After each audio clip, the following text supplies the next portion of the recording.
कि छोटे से बालक के मुंह में जाके ये रज पूरा ब्रह्मांड बन जाता है। ज्ञान और वैराग्य वो बूढ़े हो जाते हैं। तो बोलेगा ये तो माया है, हाँ, इससे हमारा क्या लेना देना। तो जो अक्रूर जी के रथ पर बैठकर गए थे तो वे कौन थे? ज्ञान और वैराग्य यहाँ वृद्ध हो जाए तो ही अच्छा है, वृद्ध हो जाए मृत हो जाए ऐसा क्यों नहीं कहा गया। प्रायः हमें जो भक्त दिखाई देते हैं वे मध्यम अथवा कनिष्ठ स्तर पर होते हैं, अतएव दोष दर्शन स्वाभाविक है। तो मनुष्य की आयु कम पड़ जाएगी यदि रोज रोज हम भगवान के विषय में नए नए आश्चर्यजनक जो है लीलाओं का श्रवण करेंगे।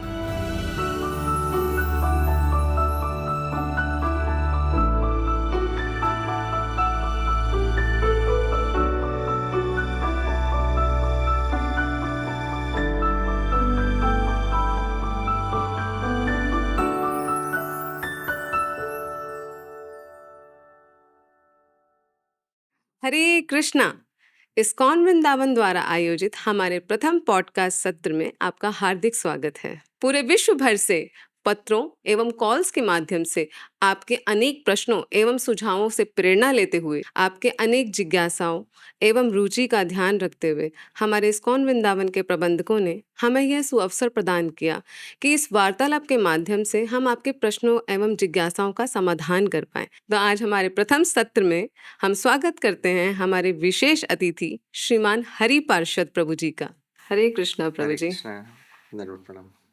वैसे तो प्रभु जी को किसी प्रकार के किसी परिचय और इंट्रोडक्शन की आवश्यकता नहीं है, परंतु फिर भी वैष्णवों का गुणगान करना तो हमारे बड़े सौभाग्य की बात है।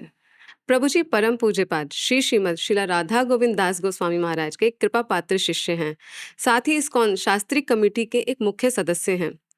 अनेक वैष्णव आचार्यों के ग्रंथों के अनुवाद में भी प्रभु जी का बहुत बड़ा योगदान है। पूरे विश्व भर में कृष्ण भावनामृत का बहुत सुंदर प्रचार प्रसार करते हुए प्रभु जी भक्तों के हृदय को कृष्ण भक्ति से पोषित कर रहे हैं। श्री चैतन्य महाप्रभु के आदेशानुसार जिस प्रकार श्रील रूप गोस्वामी ने अपने सभी ग्रंथों की रचना में शास्त्र के प्रमाणों को बहुत महत्व दिया, उसी प्रकार प्रभु जी भी अपने सुंदर प्रवचनों एवं प्रस्तुतियों में शास्त्र के प्रमाणों पर मुख्य बल देते हैं। तो आइए हम प्रभु जी के साथ ये वार्तालाप को शुरू करते हैं। अपने इतने ही बिजी स्केड्यूल से प्रभु जी ने समय निकाला और हमको ये सौभाग्य दिया कि हम उनका कुछ संग कर पाए। थैंक यू प्रभु जी। बहुत बहुत धन्यवाद आपका। आपने हमें यहाँ आमंत्रित किया, गौरवान्वित किया और भगवान के विषय में कुछ चर्चा करने का अवसर दिया। उसके लिए मैं आपका तथा इस्कॉन वृंदावन के जो समस्त प्रबंधन समिति है उनका मैं धन्यवाद देता हूँ। प्रभु जी, हम सबसे पहले आपसे इस ब्रज भूमि, इस पावन भूमि की महिमा के बारे में जानना चाहते हैं, जहाँ स्वयं भगवान ने अपनी सुंदर लीलाएं प्रकट की। श्री वृंदावन धाम जो है वह भगवान के संधिनी शक्ति से नित्य प्रकट होता है और इसी संधिनी शक्ति का प्राकट्य ही श्री वृंदावन धाम है। श्री लघु भागवतामृत में श्री रूप गोस्वामी प्रभुपाद कहते हैं कि भगवान के श्री कृष्ण के धाम जो है वो 3 नामों से जाने जाते हैं और वो 3 नाम है द्वारका, मथुरा और श्री ब्रजमंडल। उसमें भी ब्रजमंडल जो है यहाँ पर इसका नाम है गोकुल और जो आध्यात्मिक जगत में ब्रजमंडल है उसका नाम है गोलोक। अब ये जो गोकुल है इसका वैशिष्ट्य तो गोलोक से भी अधिक श्री लघु भागवतामृत में बताया गया है। यानी भूमि पर जो श्री ब्रजधाम है उसकी महिमा जो आध्यात्मिक जगत में गोलोक है उससे भी अधिक बताई गई है, क्योंकि यही वह भूमि है जहाँ पर भगवान ने न केवल अपनी बाल्यावस्था को सफल किया बल्कि अपने पौगंड और कुमार अवस्था को भी सफल किया, अनेक लीलाओं को यहाँ प्रकट करते हुए। अर्थ यह है कि भगवान भी जब चाहते हैं कि मेरी बाल्य अवस्था सफल हो, मेरी पौगंड अवस्था सफल हो, मेरी कुमार अवस्था सफल हो, तो भगवान भी इसी भूमि का आश्रय लेते हैं। तो जिस भूमि का आश्रय स्वयं भगवान लेते हैं अपनी लीलाओं को सफल करने के लिए, उस भूमि की महिमा के बारे में और क्या कहना। किंतु एक बहुत अच्छी बात है जो कविवर श्री हरिसूरी जी के जो परम गुरु है उन्होंने अपने ग्रंथ में लिखी है कि जब भगवान ने इसी भूमि में मिट्टी खाने का जो है लीला उन्होंने यहाँ रची थी। मिट्टी खाने के बाद यशोदा मैया ने उन्हें कहा कि अपना मुख खोलकर दिखाओ, कदाचित देखना चाहती हूँ तुमने मिट्टी खाई है या नहीं। तो मुख खोलने पर उन्होंने पूरा ब्रह्मांड में सारे लोक यहाँ पर देख लिए। तो कहते हैं देखिए, व्रजमंडल के रज की ही महिमा ऐसी है कि छोटे से बालक के मुंह में जाके ये रज पूरा ब्रह्मांड बन जाता है, ऐसी महिमा है इसकी। तो इसीलिए इस भूमि का जितना गुणगान किया जाए उतना कम है। पर विशेष रूप से ये वही भूमि है जिसने भगवान के भी काम पुरुषार्थ को, भगवान की श्रृंगार लीला को परिपूर्ण रूप से सफल बनाया। अन्यत्र किसी भी भूमि में भगवान का काम पुरुषार्थ जिस रूप से सफल नहीं हो पाया वो इसी भूमि में हुआ है। इसलिए भगवान के लिए यह विशेष भूमि है, क्योंकि भगवान नर है, नर लीला करते हैं। तो नर के 4 पुरुषार्थ होते हैं, धर्म, अर्थ, काम और मोक्ष। तो उस नर लीला के दृष्टिकोण से देखें तो भगवान की इच्छा में भी, भगवान के मन में भी जो है नरवत काम पुरुषार्थ जो प्रकट हुआ, उस काम पुरुषार्थ की सफलता उन्हें इसी भूमि में प्राप्त हुई। अब इससे अधिक और क्या कहना है। तो यही इसी भूमि की विशेषता है। तो प्रभु जी, जैसे श्रीमद् भागवत के महात्म्य में आता है कि नारद जी के पास जब भक्ति देवी जाती हैं तो वो तो यंग हो जाती हैं वृंदावन आकर के, लेकिन जो उनके पुत्र हैं ज्ञान और वैराग्य वो बूढ़े हो जाते हैं। तो इस बात को कैसे और समझें? इस बात को हम ऐसे समझ सकते हैं कि श्रीमद् भागवत के 11वें स्कंद में भगवान उद्धव से कहते हैं, तस्मात् मद्भक्ति युक्तस्य योगिनो वै मदात्मनः न ज्ञानम न च वैराग्यम प्रायः श्रेयो भवेदिह। कि जो व्यक्ति मेरे भक्ति योग में लगा हुआ है और जिस भक्ति योगी की आत्मा मुझ में लगी हुई है, उसके लिए ज्ञान और वैराग्य प्रायः श्रेयस्कर नहीं होता है। तो हम अनेक बार यह सुनते हैं कि वैराग्य तो भक्ति के अनुकूल होता है, पर अनेक बार जब ये वैराग्य एक सीमा से आगे निकल जाता है तो ये वैराग्य भी भक्ति के प्रतिकूल होने लग जाता है। इसका कारण ये है कि भक्ति योग में जो साधक लगे हुए हैं उनके लिए परम आवश्यक है कि वैराग्य भी उतना हो जितना भक्ति रस के आस्वादन के अनुकूल हो। यदि कोई ऐसा वैराग्य है जो भक्ति रस के आस्वादन के प्रतिकूल जा रहा है तो ऐसे वैराग्य को भी श्री व्रजमंडल में पसंद नहीं किया जाता। एक उदाहरण बताता हूँ। जैसे भगवान की सेवा में गोपियां जो है 64 कलाएं उनकी विशेषज्ञ बन जाती है। 64 कलाओं में अनेक कलाएं हैं, जैसे भूमि पर रंगोली निकालना, हाँ ये एक कला है। पहेलियां बुझाना, ये भी एक और कला है। तो बहुत सारी ऐसी कलाएं हैं, 64 कलाएं हैं जिसमें गोपियां प्रवीण होती हैं और गोपियों के ही मार्ग का अनुसरण करते हुए कई कई भक्त भी ऐसी कलाएं सीखते हैं। अब मान लीजिए आप किसी अष्टांग योगी को कहेंगे कि भाई आप भगवान के लिए जमीन पर रंगोली बनाइए, तो बोलेगे ये तो माया है, हाँ इससे हमारा क्या लेना देना। क्योंकि उसके लिए वो भूमि भी माया है और उस पर बनाए जाने वाले सारे चित्र भी माया हैं।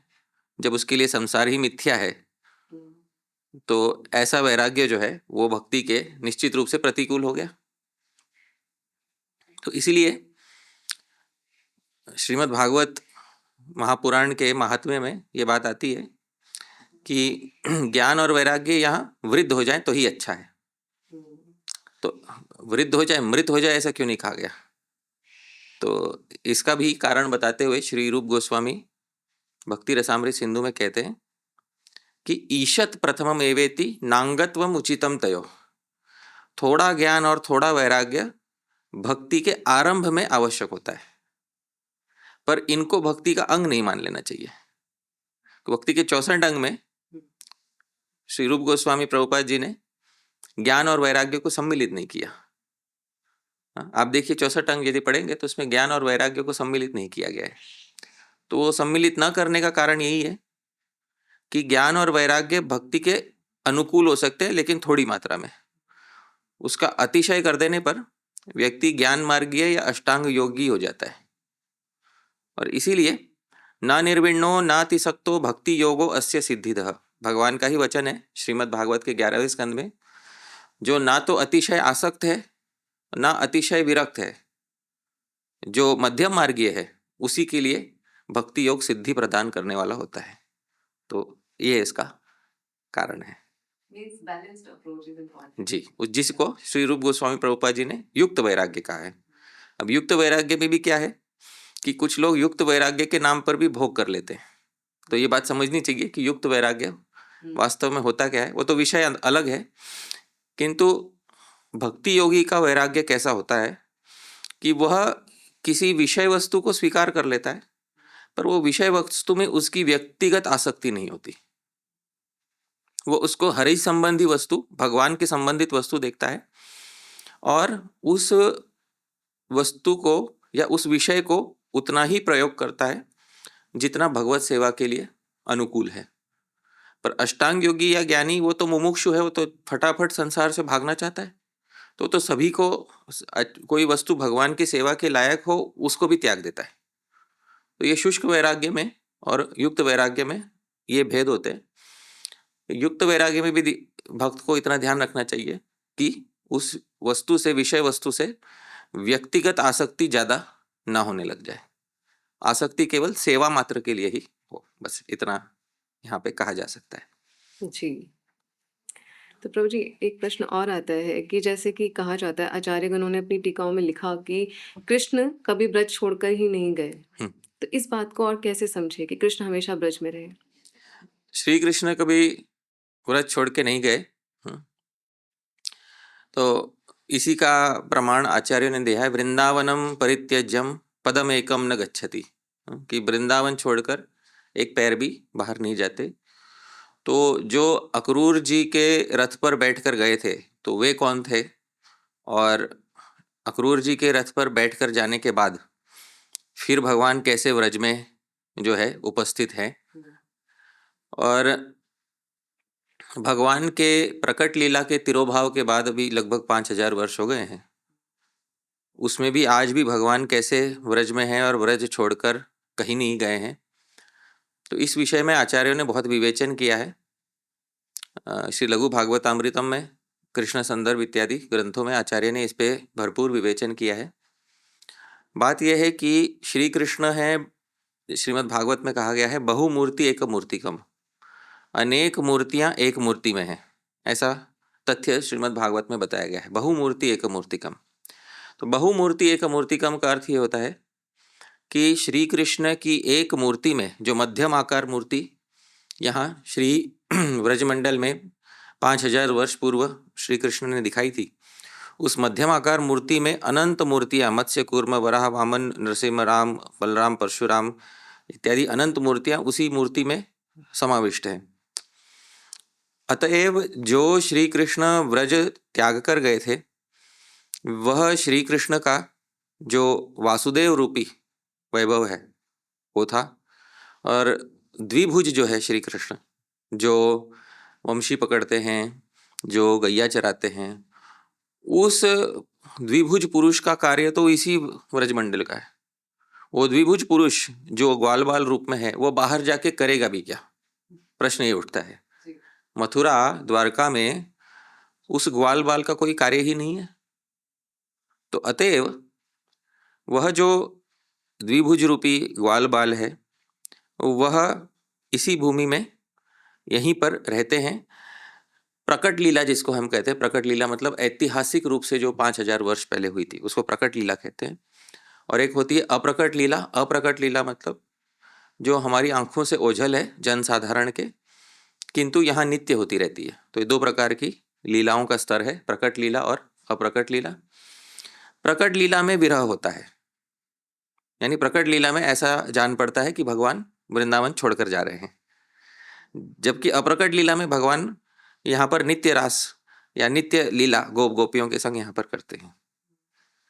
तो जो विरह का है प्रसंग है वह प्रकट लीला में ही दिखाई देता है। श्री रूप गोस्वामी जी लघु भागवतामृतम में एक और बात भी बताते हैं कि प्रकट लीला में भी विरह 3 महीने का हुआ था। 3 महीने के बाद भगवान चुपके से वापस मिलने आए थे। तो ये बात लघु भागवतामृत में उन्होंने पुराणों का प्रमाण देते हुए कहा है। त्रीन्मास विरहो भवेत, कि 3 महीने तक विरह हुआ था, उसके बाद भगवान जो है पुनः आए थे। तो ये विरह भी क्यों होता है, उसके टीका में श्री बलदेव विद्याभूषण जी समझाते हैं कि विरह ये महा आनंद देता है। अब विरह महा आनंद कैसे देता है, ये कोई रसिक ही समझ सकता है। तो इस भौतिक संसार में भी, मैं उदाहरण कभी कभी देता हूँ, इस भौतिक संसार में भी जो स्त्री पुरुष के प्रेम प्रसंगों के गीत लिखे जाते हैं, उन गीतों में भी 2 प्रकार के गीत होते हैं। एक तो मिलन के गीत होते हैं और विरह के गीत होते हैं। अब आप जान सकते हैं अधिक पसंद कौन से गीत किए जाते हैं, हाँ? तो हाँ, वो विरह के गीत अधिक इसलिए पसंद किए जाते क्योंकि विरह का एक अपना अलग आनंद है इस भौतिक संसार में भी। तो फिर तो श्री कृष्ण लीला में विरह वो तो अतिशय आनंददायक है। इसी कारण श्री चैतन्य महाप्रभु ने भी अपने जीवन के प्रकट लीला के अंतिम वर्ष जगन्नाथपुरी में गंभीरा में विरह अवस्था में व्यतीत किए। यद्यपि वो चाहते तो मिलन की लीला का आस्वादन करने में उसको व्यतीत कर सकते थे, किंतु भगवान की भी इच्छा यह है कि मुझे वो चाहिए जिसमें आनंद अधिक हो। भगवान भी आनंद के भिक्षुक हैं, अतएव भगवान ने यहाँ पर भी विरह की लीला की, वो लेकिन केवल प्रकट लीला की दृष्टि से। अप्रकट लीला में तो आज भी भगवान जो है यहाँ पर विराजमान है और कभी एक पैर भी यहाँ से बाहर उन्होंने नहीं रखा है। तो ये उसका समाधान है। धन्यवाद प्रभु जी। प्रभु जी, अगला प्रश्न है कि हम गौड़ीय वैष्णवों के लिए, जैसे कि हम इस्कॉन जो है वो हमारे 4 संप्रदायों में मुख्य संप्रदाय ब्रह्ममध्व गौड़ी संप्रदाय में आता है। तो ब्रह्ममध्व गौड़ी संप्रदाय के अनुसार हमारे लिए ब्रज की क्या महिमा है, क्या इम्पोर्टेंस है हमारे आचार्यों के द्वारा? तो ब्रह्म मध्व गौड़ीय संप्रदाय के अनुसार श्री ब्रज की महिमा ऐसी है कि श्री द्वारका में भी भगवान की लीला हुई, श्री मथुरा में भी भगवान की लीला हुई और श्री ब्रज में भी भगवान की लीला हुई। गौड़ीय पद्धति ऐसी है कि रम्या काचिद उपासना ब्रजवधु वर्गेण या कल्पिता। भाई हम भी वैष्णव हैं, विष्णु के अनुयायी हैं, तो विष्णु के अनुयायी है तो हमें भी एक साधना की पद्धति चाहिए जिससे हम भगवत प्राप्ति कर सकें। अब भगवत प्राप्ति करने के लिए भगवान के जो निकट पार्षद हैं उनमें द्वारकावासी भी भगवान के पार्षद गिने गए हैं, मथुरावासी भी गिने गए हैं और ब्रजवासी भी भगवान के पार्षद गिने गए हैं। प्रश्न ये उठता है कि इनमें से किन पार्षदों का हमको अनुसरण करना है, अनुशीलन करना है, क्योंकि किसी एक का अनुशीलन कोई कर पाएगा और किसी एक के भाव के अनुसार अपने भावों को वो ढाल पाएगा। तो इसीलिए जब ये विचार श्री चैतन्य महाप्रभु ने किया तो उनका निष्कर्ष ये था कि उपासना तो श्री ब्रजमंडल के भगवान के परिकरों के भाव के अनुसार ही होनी चाहिए, और उसमें भी विशेषता जो गोपियों ने भगवान के उपासना की, उस उपासना पद्धति को श्री चैतन्य महाप्रभु ने यहाँ स्वीकार किया। तो श्रीमद् भागवत में कहा गया है गोप्य कामाद, गोपियों ने अपना काम पुरुषार्थ जो है भगवान को समर्पित किया। तो अन्य जो है अपना धर्म पुरुषार्थ समर्पित करते हैं, कुछ लोग अर्थ पुरुषार्थ से भगवान की उपासना करते हैं। गोपियों ने भगवान की उपासना काम पुरुषार्थ के माध्यम से की, तो इसीलिए श्रीमद् भागवत में कहा गोप्य कामाद, गोपियों ने काम पुरुषार्थ के माध्यम से जो है भगवान को प्रसन्न किया। अब इसी पुरुषार्थ के लिए तो श्री कृष्ण का अवतार हुआ है। आप देखेंगे धर्म पुरुषार्थ के लिए अन्य अन्य अवतार हुए हैं। जैसे आप बोलिए धर्म पुरुषार्थ कौन से अवतार में सबसे अधिक सफल होकर दिखा? हाँ, तो अब आप स्वयं ही आपके मुख से कहते हैं भगवान श्री राम।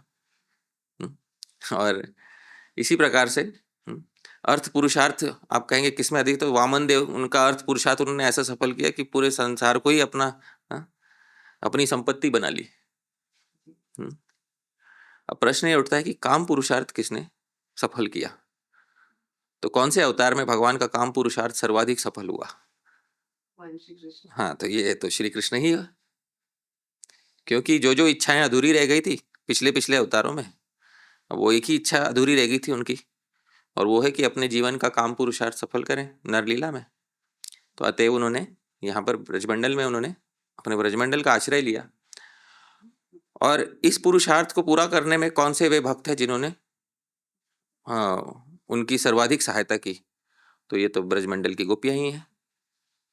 तो जो ब्रजमंडल की गोपियां हैं, इनका इनकी जो उपासना पद्धति है, इन्होंने जिस प्रकार से भगवान को अपना सर्वस्व समर्पण किया, और यहाँ तक कि भगवान को गोपी गीत में सूरतनाथ यहाँ तक कह दिया। तो भगवान सूरतनाथ इसलिए हो पाए क्योंकि सूरत क्रीड़ा में सफल बनाने के लिए उतने दक्ष गोपियां भी उनके साथ थी। इसी उपासना पद्धति को श्री चैतन्य महाप्रभु ने स्वीकार किया और रागानुगा भक्ति का जो आदर्श है संसार के सामने प्रस्तुत किया। और ये रागानुगा भक्ति चूंकि ब्रजमंडल के भगवान के परिकरों के अनुसरण के अनुशीलन के द्वारा ही जो है वह क्रियान्वित होती है, इसीलिए श्री ब्रजमंडल की सर्वाधिक महिमा गौड़ीय वैष्णव दर्शन में बताई जाती है। जी, बहुत-बहुत धन्यवाद प्रभु जी। आपने तो बहुत सुंदर तरीके से, ऐसा लगा पूरे ब्रज के हमें दर्शन से करा दिए। पूरा जो मूड है ब्रज का, जो ब्रज का भाव है, वो आपने बहुत सुंदर तरीके से प्रस्तुत किया। प्रभु जी, जब हम ब्रज में आते हैं, तब तो हम बड़े उत्साह के साथ आते हैं। बहुत भक्त आते हैं ब्रजवास के लिए और बहुत उत्साह के साथ आते हैं, पर कुछ समय बाद देखते हैं कि वो उत्साह बहुत फीका पड़ जाता है।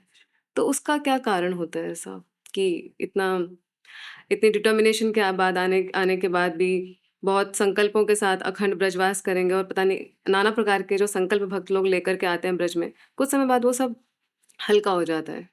जी। उसका कारण यह है कि यदि हम ब्रजवास करें भी तो हम ब्रजवास पूर्वाचार्यों के निर्देश अनुसार करने पर इस प्रकार से हमारे साथ नहीं होगा। तो पूर्वाचार्यों ने क्या उपदेश दिया है इस विषय में, यह श्री रूप गोस्वामी जी उपदेशामृत में 8वें श्लोक में बताते हैं। तन्नाम रूप चरितादि सुकीर्तनानु स्मृत्यो क्रमेण रसना मनसी नियोज्य तिष्ठन् व्रजे तदनुराग जनानुगामी कालम नयेद अखिलम इत्युपदेश सारम। समस्त उपदेशों का सार ये है कि तन्नाम रूप चरितादि सुकीर्तनानुस्मृत्यो, भगवान के नाम रूप चरित्र आदि का भली भांति कीर्तन और भली भांति स्मरण। तो कीर्तन में अपनी जिह्वा निवेशित करें, स्मरण में अपना मन निवेशित करें। रसना मनसी, रसना अर्थात जिह्वा, जिह्वा तो कीर्तन में जाएगी, और मनसी मन जाएगा स्मरण में। पर ये सब करते हुए तिष्ठन व्रजे, ऐसा व्रज में रहते हुए करें। पर मुख्य बात यह है तद अनुरागी जन अनुगामी, ब्रज के जो भगवान श्री कृष्ण के रसिक अनुगामी जन हैं। और रसिक का अर्थ ये होता है, क्योंकि आजकल ये शब्द बहुत सामान्य रूप से प्रयुक्त होता है, रसिक का अर्थ वो होता है जो श्रीमद् भागवत इत्यादि ग्रंथों को आस्वादन करने में तथा दूसरों को आस्वादन कराने में भी दक्ष हो। न स्वयं, न केवल स्वयं आस्वादन करे, अपितु दूसरों को आस्वादन कराने में भी जो दक्ष हो, ऐसे व्यक्ति के संपर्क में, ऐसे व्यक्ति से श्रवण करके यदि प्रतिदिन रहा जाए ब्रज में, फिर तो आपका नित्य नूतन ब्रज अनुभव होगा आपको। श्री जीव गोस्वामी जी ने ऐसा कहते हैं 4 लाख श्लोक लिखे, और श्री रूप गोस्वामी जी ने ही लगभग 2 लाख लिखे हैं। तो मनुष्य की आयु कम पड़ जाएगी यदि रोज रोज हम भगवान के विषय में नए नए आश्चर्यजनक जो है लीलाओं का श्रवण करेंगे। और हर रस का आधारभूत होता है आश्चर्य रस। श्री कवि कर्णपुर कहते हैं यम बिना न रसो रस, आश्चर्य के बिना कोई रस नहीं होता। तो प्रतिदिन यदि व्यक्ति को आश्चर्य हो कि वाह, आज मैंने कुछ ऐसा सुना, कुछ ऐसा समझा, कुछ ऐसा श्रवण किया जो आज से पहले मैंने कभी सुना ही नहीं था, और वो शास्त्र सम्मत हो, आचार्य सम्मत हो, तो उसमें नित्य नूतनता, नवीनता भगवान के विषय में बनी रहती है। और ये नित्य नूतनता, नवीनता जब कहीं नहीं होती क्योंकि हमने ऐसे भक्तों का संग नहीं किया, तो ये नित्य नूतनता, नवीनता खो जाने के कारण व्यक्ति को इस ब्रजमंडल में भी भौतिकता का अनुभव होने लगता है। क्योंकि श्री जीव गोस्वामी जी ने कृष्ण संदर्भ में कहा है कि ये ब्रजमंडल में भी ये जो अभी जो धाम है, ये 5000 साल पुराना जैसा था वैसा नहीं है आज। ये इसमें थोड़ा प्राकृत शक्ति का स्पर्श हुआ है। तो प्राकृतिक शक्ति का स्पर्श हुआ है, इसका अर्थ यह है कि कुछ कुछ तीर्थ स्थान तिरोहित हो गए, उनका तिरोभाव हो गया है। तो एक बहुत बड़ा विशाल वृक्ष था, हजारों शाखाओं वाला, वो वृक्ष भगवान की लीला में था, लेकिन वह वृक्ष आज तिरोहित हो गया है। कुछ लोग ऐसा भी कहते हैं कि श्री गिरिराज गोवर्धन भी धीरे धीरे तिरोहित हुए जा रहे हैं। तो भगवान की इस भूमि धाम में भी प्राकृत शक्ति का, भौतिक शक्ति का आंशिक स्पर्श है। तो उस आंशिक स्पर्श से हम दूर रहें, उसके लिए प्रतिदिन जो है अच्छे रसवेत्ता, रसिक, रस के चरवणा में अतिशय दक्ष तथा रस की चरवणा को दूसरों के हृदय तक पहुंचाने वाले जो अतिशय दक्ष भक्त हैं, ऐसे भक्तों की संगत में रहना नितांत आवश्यक इसलिए है ताकि नित्य नूतनता बनी रहे मन में, और जिसके मन में नित्य नूतनता, नित्य नवीनता है, उसके लिए ब्रजमंडल कभी पुराना नहीं हो सकता। तो ये उसका समाधान है। पर प्रभु जी, हम ये देखते हैं कि भक्तों का संग करते हुए भी हमें फिर दोष दिखने शुरू हो जाते हैं, दोष दर्शन होता है। तो हम देखते हैं ब्रज में रहते हुए भी जब हम भक्तों के बहुत ज़्यादा दोष दर्शन करते हैं, उनमें कमियाँ ढूँढते हैं, कमियाँ देखना शुरू करते हैं, तो शायद उससे भी हमारा भजन बहुत शिथिल होने लगता है। हाँ, वो इसलिए है क्योंकि भक्तों में अनेक प्रकार के, अनेक स्तर के भक्त होते हैं। प्रायः जो भक्त देखे जाते, देखिए श्री रूप गोस्वामी जी ने भक्तों में भी वर्गीकरण किया है। भक्ति रसामृत सिंधु में वर्गीकरण करते हुए श्री रूप गोस्वामी कहते हैं भक्त 3 प्रकार के होते हैं: कनिष्ठ अधिकारी, मध्यम अधिकारी, उत्तम अधिकारी। अब कनिष्ठ अधिकारी वो होता है जिसमें शास्त्रों का, शास्त्र सिद्धांत का ज्ञान भी अधिक नहीं होता और उसकी श्रद्धा भी शास्त्रों में उतनी अधिक नहीं होती। मध्यम अधिकारी वो होता है जिसको शास्त्र का मध्यम ज्ञान होता है, श्रद्धा उसकी अच्छी होती है। उत्तम अधिकारी में शास्त्र सिद्धांत का ज्ञान सर्वोपरि सर्वोच्च होता है और श्रद्धा भी उसकी अतिशय दृढ़ होती है। उत्तम अधिकारी ढूंढना बहुत कठिन है और वो विरल भी है। प्रायः हमें जो भक्त दिखाई देते हैं वे मध्यम अथवा कनिष्ठ स्तर पर होते हैं। अतएव दोष दर्शन स्वाभाविक है, किंतु दोष दर्शन होने के बाद भी दोषों को मन में अधिक गंभीरता से ना लेना और मुख्य रूप से दोषों का प्रचार प्रसार न करना, ये भक्त का कर्तव्य है। इसी को उपदेशामृत में श्री रूप गोस्वामी जी बताते हुए कहते हैं कि दृष्टै स्वभाव जनितैर वपुषश्च दोषैर न प्राकृतत्वमिह भक्त जनस्य पश्येत गंगाम भसाम न खलु बुद्बुद फेण पंकैर ब्रह्म द्रवत्वम अपगच्छति नीरधर्मई। कि दृष्टै स्वभाव जनितैर, कुछ भक्तों के स्वभाव में दोष दिखाई दे देगा, और वपुषश्च, कुछ के तो शरीर में ही दोष दिख जाएगा। ये दिखने पर भी न प्राकृतत्वमिह भक्त जनस्य पश्येत, दोष दिखेगा, दृष्टै दिख जाने पर भी न प्राकृतत्व, उनमें भौतिकता नहीं मानिए कि ये तो वैसा ही है जैसे बाहर के जगत में लोग होते हैं, ऐसा ना माने। क्यों ना माने? क्योंकि गंगाम भसाम न खलु बुद्बुद फेन पंकई, क्योंकि वर्षा ऋतु में गंगा का जल भी मटमैला होता है भौतिक संसार के संसर्ग से। वो गंगा जो भगवान के चरण से स्पर्श करके आई है, अब ये बात बताइए, गंगा जब भगवान के चरण से स्पर्श करके आई तो गंगा में तो कोई भी भौतिक दोष नहीं होना चाहिए।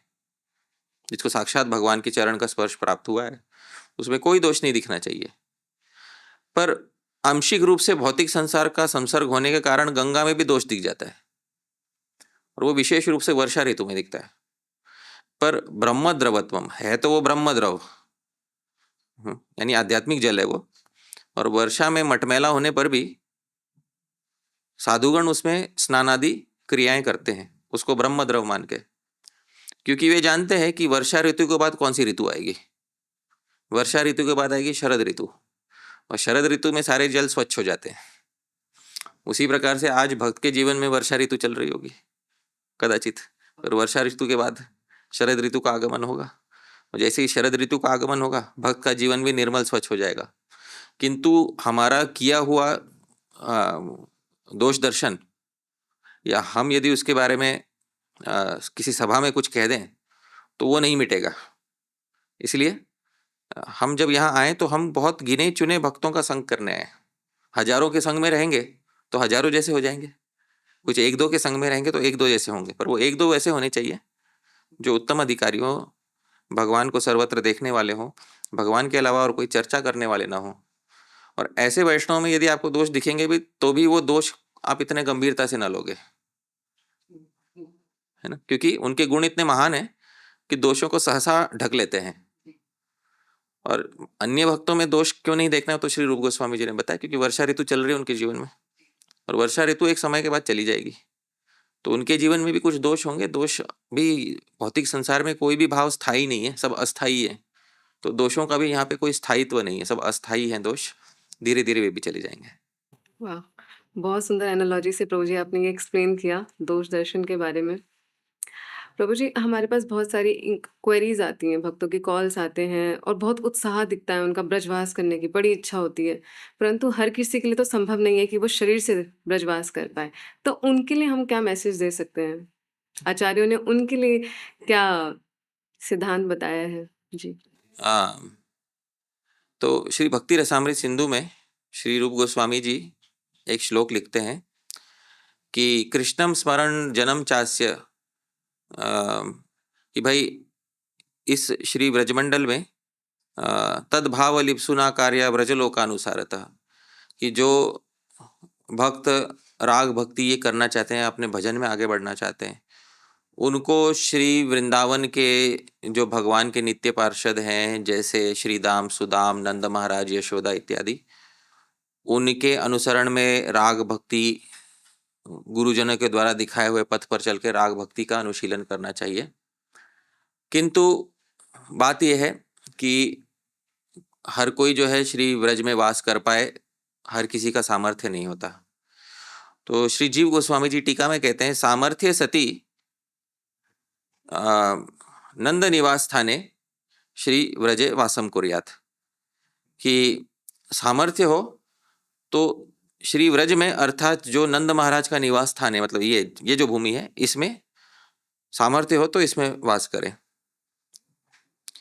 और तद अभावे मनसा अपि इति, बोलते हैं यदि सामर्थ्य का अभाव हो तो सदा मन से व्रज में वास करें। तो आचार्यों का ही वचन है भक्ति रसामृत सिंधु की टीका में, तद अभावे मनसा अपि, भाई सामर्थ्य के अभाव में मन से ब्रजवास करें। तो अतएव एक है हमारा दृश्य वृंदावन, एक होता है भाव वृंदावन। भाव वृंदावन अर्थात वो वृंदावन जो आचार्यों ने अपने ग्रंथों में जिसका चित्रीकरण किया है, जिस वृंदावन में कोई दोष नहीं दिखाई देगा आपको, जिस वृंदावन में भगवान की लीला सदा चलती आ रही है, वो भाव वृंदावन ही जो है आचार्यों ने अपने ग्रंथों में बनाया है। उस भाव वृंदावन में भावना के माध्यम से ही जो है रहना सर्वोत्तम है या संभव है। तो इसीलिए उस भाव वृंदावन में ही जो है मन से रहने का प्रयास करना चाहिए उनके लिए जो शरीर से वास नहीं कर सकते। किंतु जो शरीर से वास कर सकते हैं उनके लिए भाव राज्य में निवास करना और आसान हो जाएगा, ये बात है। क्योंकि प्रभु जी बहुत बार देखा जाता है कि प्रचार के लिए बाहर जाना पड़ता है, क्योंकि हमारा जो मिशन है वो प्रीचिंग मिशन है, तो हमें प्रचार के लिए बाहर जाना ही होता है। हर किसी के लिए संभव नहीं है कि वो अखंड ब्रजवास कर पाए। तो वो प्रचार के माध्यम प्रचार के पॉइंट ऑफ व्यू से, प्रचार के दृष्टिकोण से कैसे हर समय भगवान वृंदावन का स्मरण कर सकता है? हर समय प्रचार वही कर सकता है जो पहले भाव वृंदावन लेकर जाए अपने साथ। हृदय शून्य होकर को क्या प्रचार करेगा? तो वो यहाँ रहने का प्रयोजन ही यह है कि भाव वृंदावन में सदा निवास हो। भाव साम्राज्य में हमारे सदा श्री नंद नंदन रहे। यदि भाव साम्राज्य में श्री नंद नंदन राजा रूप में विराजमान है, फिर उन्हीं श्री नंद नंदन को राजा बनाकर भाव साम्राज्य अपना लेकर संसार में आप कहीं भी चले जाइए। स्वर्गापवर्ग नरकेशु अपितुल्यार्थ दर्शिना, स्वर्ग हो हाँ या नरक हो या कहीं भी हो, उसको समान ही मानेंगे क्योंकि उनके भाव राज्य में नंद नंदन विराजमान है। तो इसके बिना तो प्रचार करने का अधिक अर्थ ही नहीं है, क्योंकि जिसके भाव राज्य में श्री नंद नंदन नहीं है वो बाहर के संसार में जाके बाहर के संसार की तरह ही व्यवहार करने लगेगा।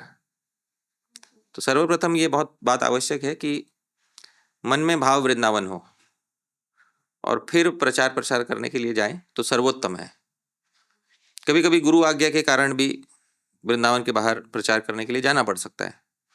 भक्त का प्रयत्न यह होना चाहिए कि जो भक्त गुरु आज्ञा से ब्रज के बाहर गए हैं प्रचार प्रसार करने के लिए, उन्हें भी यथासंभव हृदय में भाव साम्राज्य में भगवान के श्री नाम रूप गुण लीला इत्यादि का स्मरण होते रहना चाहिए।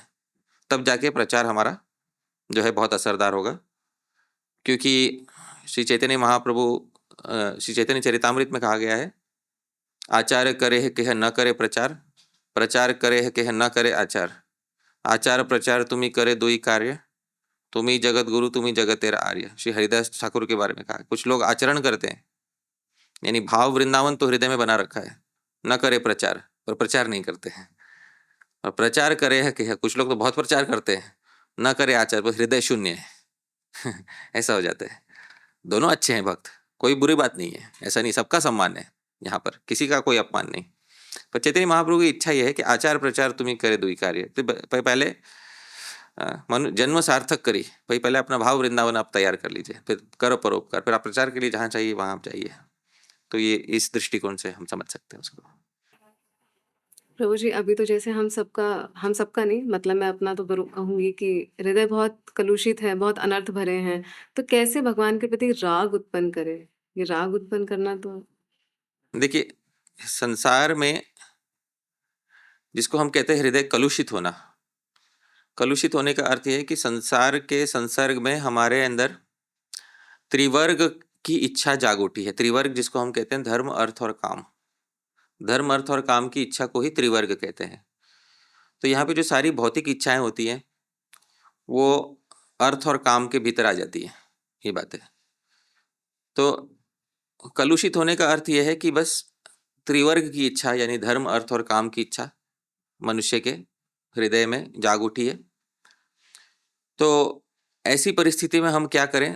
तो परिस्थिति ऐसा कुछ नहीं है कि एक ही काम करना है, उसके लिए अलग से कोई ज्ञान या वैराग्य नहीं लाना है। बात यह है कि ज्ञान और वैराग्य की उपयोगिता बहुत सीमित है ब्रज में, ये बात मैं पहले ही कह चुका हूँ।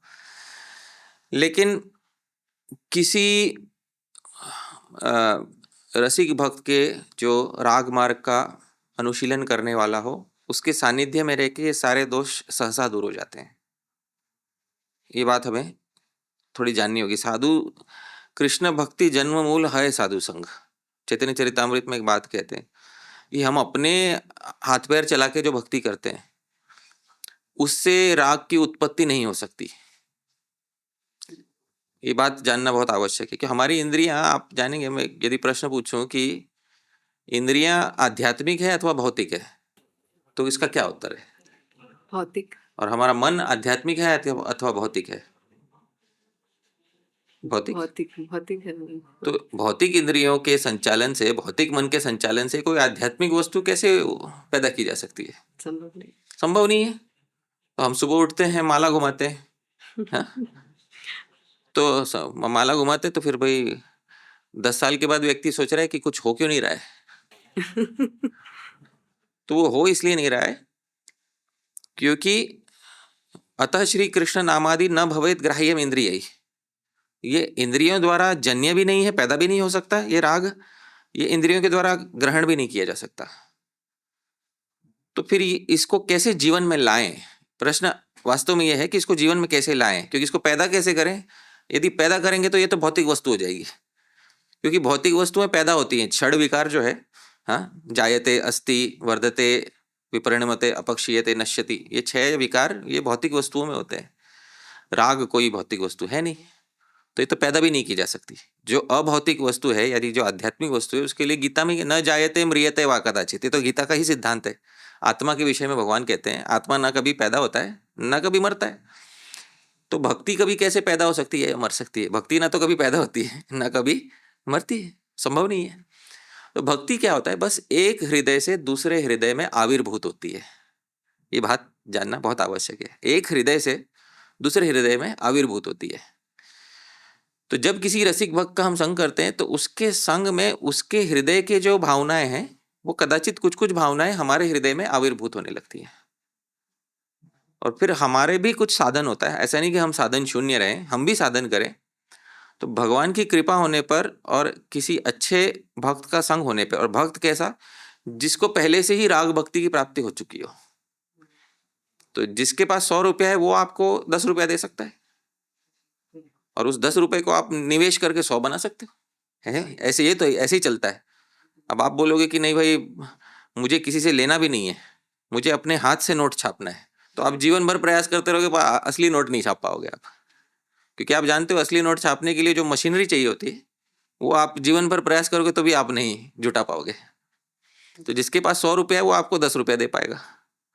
तो राग भक्ति ये उत्पन्न नहीं होती, ये एक भक्त के हृदय से दूसरे भक्त के हृदय में आविर्भूत होती है, प्रकट होती है।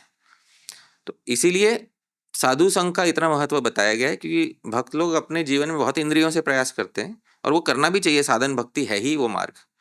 कभी कभी कोई ऐसा भक्त उपलब्ध नहीं होता तो किसी दुर्लभ परिस्थिति में भगवान वो काम कर देते हैं, पर वो अपवाद है, नियम नहीं है। वो नियम यह है कि किसी रसिक भक्त के संग में ही वो कार्य होता है।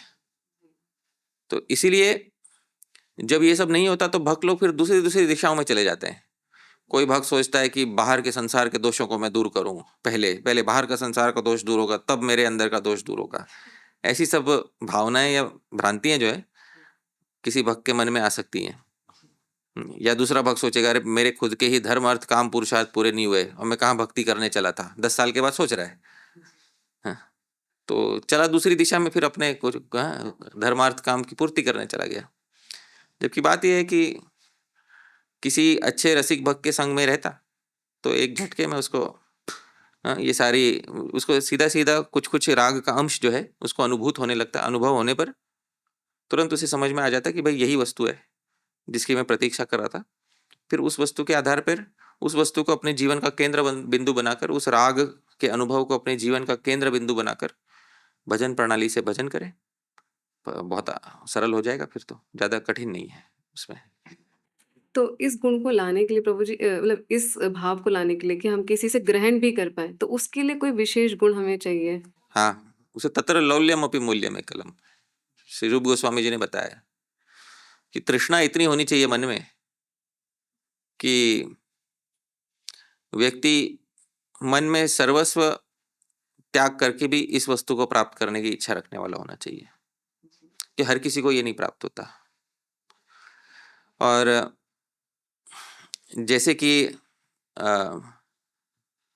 कोई कामी पुरुष संसार की 1000 वस्तुओं को छोड़कर अपनी वांछित वस्तु को ढूंढता रहता है, तलाशता रहता है, भले ही वो संसार के अन्य काम करे, पर उसके मन में हमेशा ये इच्छा होती है कि जब तक वो वस्तु मुझे नहीं मिल जाती मेरी इच्छा वाली, तब तक मैं मन से चैन से नहीं बैठूंगा। उस मनस्थिति वाला भक्त जो है वो होना चाहिए। और श्री चैतन्य चरितामृत में इसी को श्री चैतन्य महाप्रभु के द्वारा रचा हुआ श्लोक है। कुछ लोग ऐसे कहते हैं, पर व्यसनिनी नारी व्यग्रापि गृह कर्मसु, कि भाई कोई स्त्री ऐसी हो जिसका विवाह तो हो गया हो पर उसका उपपति हो, विवाह से बाहर किसी और से प्रेम करती हो, तो वो कैसे, उसके लिए उसका संसार है, वो सब घर के काम करती है पर उसके मन में वो जिस वस्तु का चिंतन कर रही है, वो चिंतन, वो जो उसका लोभ है, वो लोभ उसके जीवन में सर्वोपरि है। उस लोभ के कारण वो अपने घर के काम इतना अच्छा से करती है। व्यग्रापि गृह कर्मसु नवसंग रसायनम, पर उसको उसके मन में जो रस आता है उसको कि हाँ मैं जाकर मिलूंगी, वो मेरा उपपति जो है, वो हम पति तो हमें नहीं पसंद, उपपति जो है उससे मैं जाकर मिलूंगी, उससे मैं बात करूंगी, वो मेरे दिल की बात समझता है, यहाँ कोई मेरा हृदय नहीं समझता। तो इस प्रकार से उसके मन की जो भावना होती है, पर वो किसी को बता नहीं पाती क्योंकि समाज का भय है उसको, हाँ, और समाज इसको स्वीकार भी नहीं करेगा। तो उसी प्रकार से भले ही भक्त के जीवन में अन्य बहुत सारे कार्यकलाप हो, पर जिस प्रकार से पर व्यसनिनी नारी, मतलब पर पुरुष के प्रेम में पड़ी हुई नारी का जैसे उपपति में राग होता है, मतलब पति के अलावा जो पति होता है उसको उपपति कहते हैं, तो उपपति में जैसे उसका राग होता है और वो छुपा होता है लेकिन सबसे अधिक बलवान होता है उसके जीवन में, उसी प्रकार से चैतन्य महाप्रभु ने हमको ये बात सिखाई है कि हमारे मन में भी उतना लोभ होना चाहिए कि भले ही हमारा घर है, संसार है, हम सब कुछ है, पर श्री कृष्ण के प्रति हमारी उत्कंठा, श्री कृष्ण को प्राप्त करने की, ब्रजवासियों के अनुसार उनकी सेवा करने का हमारा जो लोभ है वो उसी श्रेणी का होना चाहिए जिस श्रेणी का लोभ किसी पर पुरुष में आसक्त नारी का अपने उपपति के प्रति होता है। तो ये इस दृष्टांत से हम समझ सकते हैं।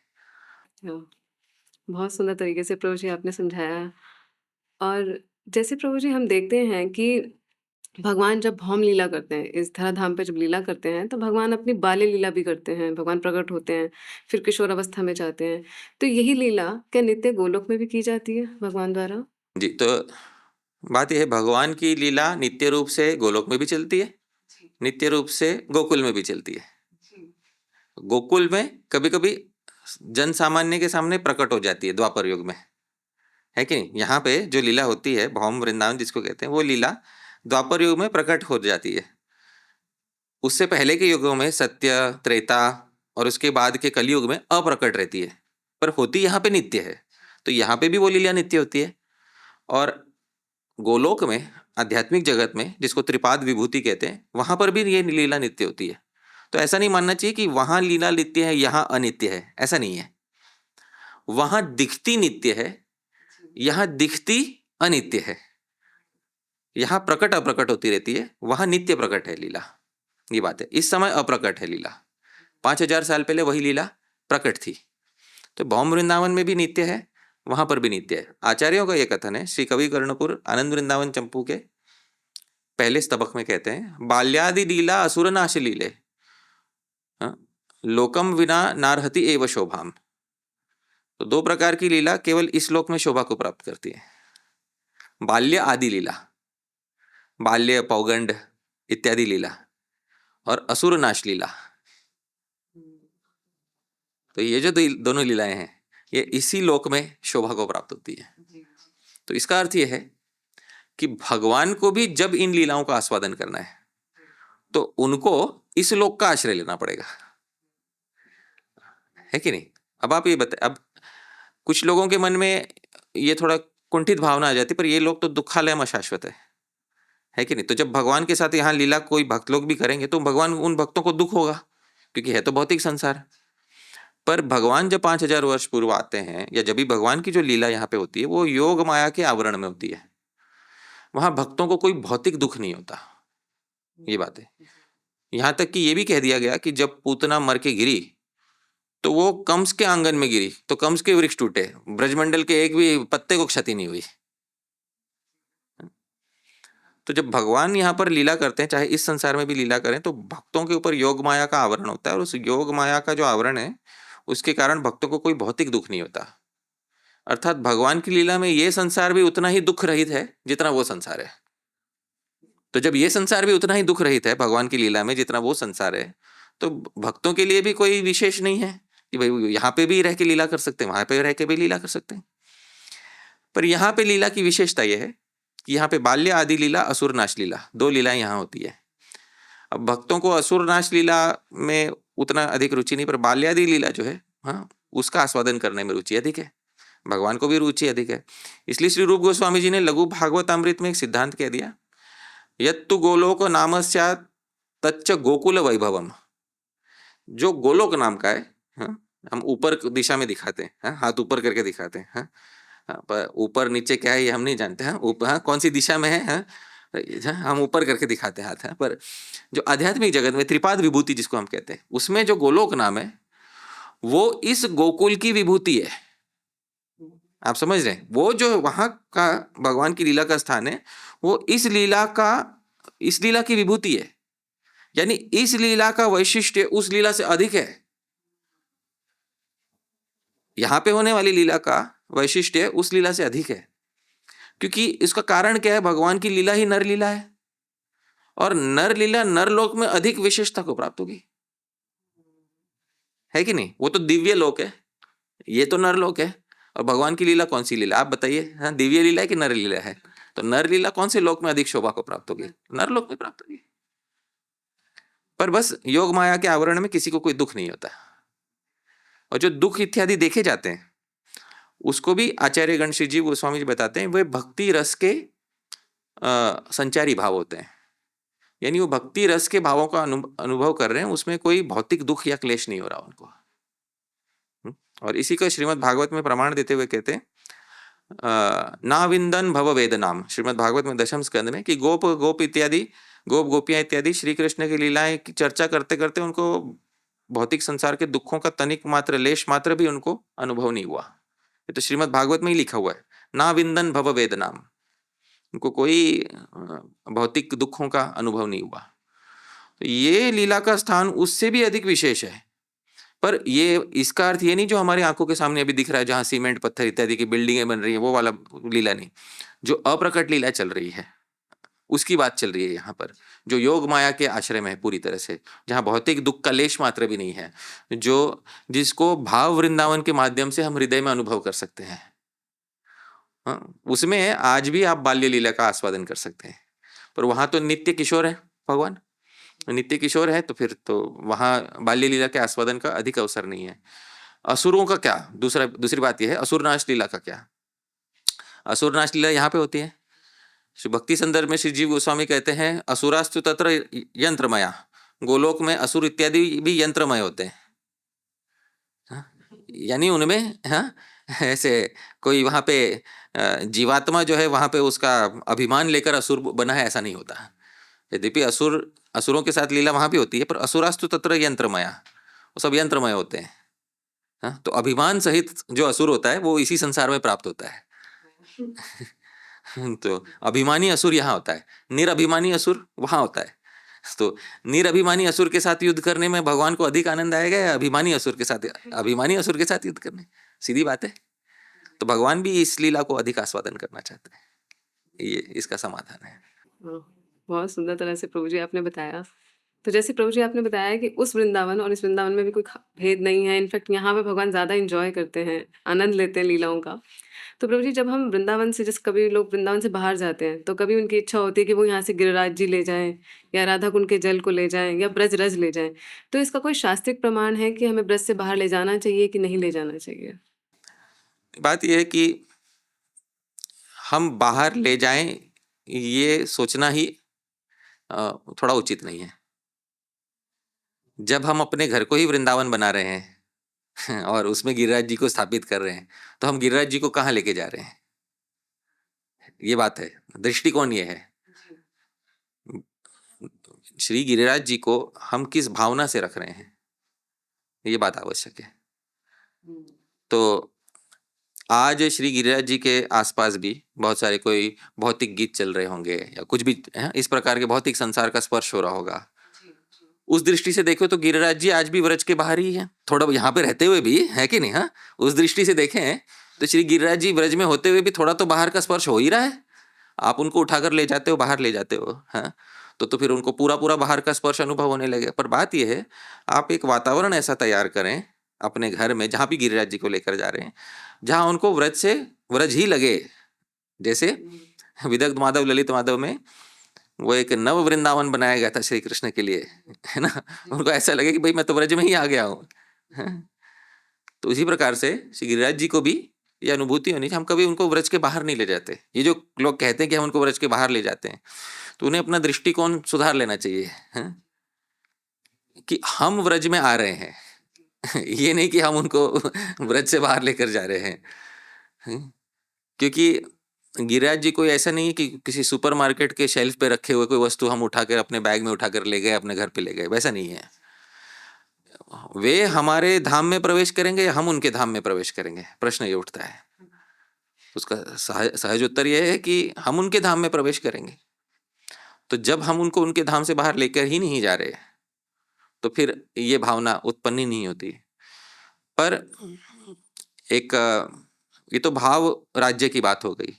व्यावहारिक दृष्टिकोण से भी ये जानना आवश्यक है कि कोई भी अनधिकारी व्यक्ति गिरिराज जी की शिलाओं को लेकर जाए तो वो निश्चित रूप से उनको अपने घर में वृंदावन जैसा वातावरण बनाकर नहीं दे पाएगा। इसलिए ये बात आवश्यक है कि केवल वो व्यक्ति जो अपनी उपासना पद्धति से, जो अपने भाव राज्य से, जो अपने स्तोत्र, श्लोक, काव्य इत्यादि के पठन पाठन से श्री गिरिराज जी को व्रज का अनुभव कराता रहे, ऐसा व्यक्ति ही गुरुजनों के द्वारा अधिकृत होकर श्री गिरिराज शिला को बाहर ले जाए। तो इसलिए इसमें किसी उत्तम अधिकारी वैष्णव या किसी ब्रज के उत्तम वैष्णव के मार्गदर्शन और आशीर्वाद की परम आवश्यकता इस विषय में देखी गई है। अन्यथा यदि ऐसा नहीं है, कोई किसी में उतना उसमें विश्वास नहीं है कि भाई हम घर पे पूरा व्रज जैसा माहौल बना पाएंगे, तो भी अन्य तरीके हैं, जैसे कि कोई श्री मूर्ति है, श्री मूर्ति जो है वो बनवाकर गुरु जी से उनमें प्राण प्रतिष्ठा कराकर फिर उनकी भी सेवा उस प्रकार से की जा सकती है। यदि किसी को विशेष रूप से गिरिराज ही चाहिए, भाई वो बहुत ही मन उस पे डटा हुआ है, तो मन इस पे भी डटा होना चाहिए कि घर में, हाँ, वृंदावन बने। हाँ, तो जब पहले घर में वृंदावन नहीं है तो फिर उस बात पे डटे रहने का कोई अर्थ ही नहीं है कि हम गिरिराज को लेकर जाएंगे। तो ये भावना ही मूल रूप से गलत है कि हम कहीं बाहर लेकर जा रहे हैं, हम प्रवेश कर रहे हैं, ये भावना उचित है। ठीक है। हाँ, बहुत सुंदर प्रभु जी, बहुत सुंदर आपने आंसर दिया इस क्वेश्चन का भी। प्रभु जी, एक प्रश्न और है कि जैसे हम ब्रज की ही बात कर रहे हैं, तो एक्चुअली में ब्रजवासी कौन है? वास्तव में देखें तो ब्रजवासी कौन है, तो श्री भक्ति रसामृत सिंधु की टीका में श्री विश्वनाथ चक्रवर्ती ठाकुर बताते हैं कि ब्रजवासी दो प्रकार के होते हैं, एक सिद्ध देह में, एक साधक देह में। सिद्ध देह के ब्रजवासी वो हैं जो 5000 वर्ष पूर्व भगवान की लीला में प्रकट हुए थे और भगवान की लीला अप्रकट होते ही अप्रकट हो गए। आज भी वे यहाँ पर हैं, पर हमारी दृष्टि से अप्रकट है। उदाहरण है नंद महाराज, यशोदा मैया, श्रीदाम, सुदाम, सुबल इत्यादि। ये भगवान, ये सच्चे ब्रजवासी भगवान के 5000 साल पहले जो लीला में आए थे। दूसरे वो ब्रजवासी हैं जो साधक देह में यहाँ पर साधन भजन करने के लिए आए हैं, वे ब्रजवासी हैं यहाँ पर। तो कुछ लोग यहाँ जन्मे हों पर साधन नहीं कर रहे हों, तो जन्म के अंश में तो ब्रजवासी हैं, पर हमें जन्म के अंश से ब्रजवास से अधिक महत्वपूर्ण हमारे लिए साधक अंश में ब्रजवासी होना हमारे लिए बहुत आवश्यक है। जन्म के अंश से ब्रजवासी होना, इसका हम आदर करते हैं, इसका अनादर किसी का नहीं करते हम, पर जन्म के अंश से अधिक महत्वपूर्ण हम साधन के अंश से जो ब्रजवासी हुआ है उसको मानते हैं। तो श्री विश्वनाथ चक्रवर्ती ठाकुर भक्ति रसामृत सिंधु की टीका में लिखते हैं, व्रज लोकानुसारतः, व्रज लोकों के अनुसार भक्ति करनी चाहिए, व्रज के जनों के अनुसार। इसका अर्थ यह है कि सिद्ध देह में नंद, यशोदा, श्री राधा इत्यादि के अनुसार, और साधक देह में श्री रूप गोस्वामी, श्री सनातन गोस्वामी, श्री रघुनाथ दास गोस्वामी, इनके अनुसार हमें भजन करना चाहिए। तो ये ब्रजवासी, यद्यपि इनका जन्म ब्रज में नहीं हुआ था, श्री रूप गोस्वामी का जन्म ब्रज में नहीं हुआ था इनका, तो जन्मना अंश से ये ब्रजवासी नहीं है। यद्यपि नित्य परिकर हैं, रूप मंजरी हैं, हाँ, उसमें तो नित्य परिकर हैं, पर चैतन्य लीला की दृष्टि से देखें तो श्री रूप गोस्वामी का जन्म ब्रज में नहीं हुआ था, पर साधक दृष्टि से श्री रूप गोस्वामी तो ब्रजवासी ही है। तो हमारे लिए वो ब्रजवासी अधिक महत्वपूर्ण है जो यहाँ पे चैतन्य महाप्रभु की भजन प्रणाली के अनुसार साधन भजन कर रहा है, और उसके साथ साथ यदि वो जन्म से भी हो तो उसमें और विभूषित है वो। पर यदि कोई केवल जन्म से हो पर साधन भजन इत्यादि ना कर रहा हो, आदर तो हम करते हैं पर भजन का उपदेश हम उस व्यक्ति से कदाचित नहीं लेंगे, ऐसा है। ठीक है। तो प्रभु जी, आज की जो हमारी प्रश्न श्रृंखला थी, आपने बहुत ही सुंदर तरह से हर एक प्रश्न को आंसर दिया। जैसे मैंने आपको बताया कि हर प्रश्न को आप जो शास्त्र के प्रमाण के साथ जब बताते हैं ना, तो उसका बल बढ़ जाता है। प्रभु जी, एक आखिरी प्रश्न और है हमारे इस सीरीज में कि केवल ब्रज में शरीर त्यागने की क्या महत्वता है? केवल ब्रज में शरीर त्यागने का क्या महत्व है? तो मथुरा महात्म्य श्री रूप गोस्वामी जी द्वारा लिखा हुआ एक ग्रंथ है। उस मथुरा महात्म्य में पूरे मथुरा मंडल, इसमें ब्रजमंडल भी आ जाता है, इसके विषय में बहुत सारा महात्म्य पुराणों इत्यादि से बताया गया है। तो उसमें ये बात बताई गई है कि जो भी व्यक्ति अपना देह त्याग करता है मथुरा मंडल में, ब्रजमंडल ही नहीं मथुरा मंडल में, निश्चित रूप से वो आध्यात्मिक जगत को प्राप्त होता है।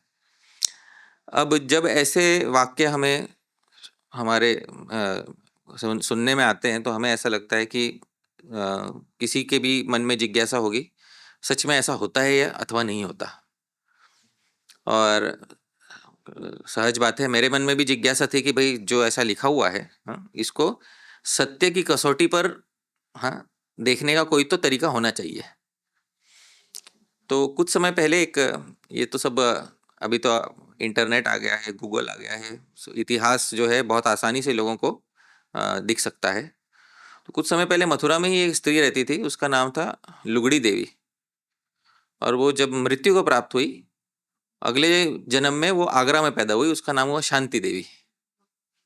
अब ये शांति देवी जो है, उसको पिछला पूरा जन्म याद था कि मैं मथुरा में जन्मी थी, मथुरा में रही, मथुरा में मेरा देह त्याग हुआ, और उसका पुनर्जन्म हो गया आगरा में। और ये जो शांति देवी का जो पुनर्जन्म का किस्सा है, ये इतना प्रसिद्ध हुआ कि एकदम गांधी और बाकी सब लोग भी बोलने लगे कि इसका अध्ययन करना चाहिए, हैं? कि गांधी जी भी बोलने लगे इसका अध्ययन करना चाहिए, कि प्रमाण है कि पुनर्जन्म होता है। पर उनका जो पिछला जन्म था, ये सिद्ध हो गया कि उनका पिछला जन्म मथुरा में था। अब बात यह है कि हाँ, हमने तो मथुरा महात्म्य में पढ़ा था कि जिसका भी मथुरा मंडल में जिसके देह त्याग होता है, उसका पुनर्जन्म नहीं होता। और यहाँ शांति देवी का पिछला जन्म तो मथुरा में ही था। हाँ? तो आप तो गूगल पे सर्च करेंगे, आपको पता चल जाएगा कि तो पिछला जन्म पूरा मथुरा, उसका नाम लुगड़ी देवी था उसका। तो फिर हम कैसे समझे इस बात को? क्योंकि बहुत सारे लोग क्या है, आ जाते हैं और मरण के लिए आते हैं। जैसे मैं तो महाराष्ट्र से हूँ, हमारे यहाँ ब्राह्मणों में कहते हैं काशी मरण, है ना, काशी मरण चाहिए, कुछ भी हो जाए काशी मरण चाहिए हमको, तो काशी में मरना है। हाँ? तो बात ठीक है। तो वैसे ही कुछ लोग चाहते हैं कि भाई हमारा मथुरा मंडल में मरण हो, उसके लिए आते हैं। भावना बहुत अच्छी है, हाँ? उसमें कोई बुरी बात नहीं है। सिद्धांत के धरातल पे भी हमें थोड़े सीखना चाहिए, क्योंकि क्या है, हमारा बुद्धि जो होती है वह विचार प्रधान बुद्धि होती है। कुछ लोगों की विचार प्रधान बुद्धि जो है, उसमें तर्क के माध्यम से भी ये बात उतरनी चाहिए कि कैसे इसको हम समझ सकते हैं। तो सिद्धांत बताते हुए श्री जीव गोस्वामी जी संदर्भों में एक बात बताते हैं। सिद्धांत ये है, पंचम स्कंद में जो भगवान ऋषभदेव कहते हैं, पंचम स्कंद के पंचम अध्याय के 6वें श्लोक में, प्रीतिर न यावन मई वासुदेवे न मुच्यते देह योगे न तावत। जब तक मुझ वासुदेव में प्रीति नहीं होती, तब तक देह बंधन से व्यक्ति छूटता नहीं है। ये बात है।